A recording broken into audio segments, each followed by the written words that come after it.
Magandang araw mga kalos, no? So may tema po tayo ngayon. Ang tema po natin ngayon, kung pwede bang mag-top up ng brake fluid.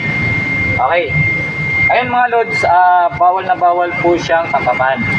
Oh, bakit? Kasi nangyayari po doon, ang tinap up nyo ay wala ring silpi. Okay? Kung bakit ko sinasabing walang silpi? Kasi hindi lumalabas ang sensor doon sa dashboard.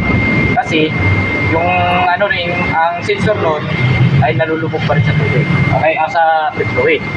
So now, ano po bang epekto noon sa pag-top up natin?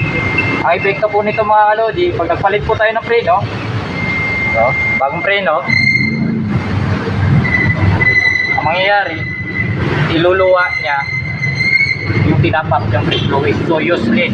Okay mga kalodi, ang dapat lang pong gawin sa brake fluid ay magpalit, hindi po magtapa. Okay, sana may natutunan po kayo mga kalod. So, dagdag informasyon po yan sa inyo. Maraming salamat po sa inyo.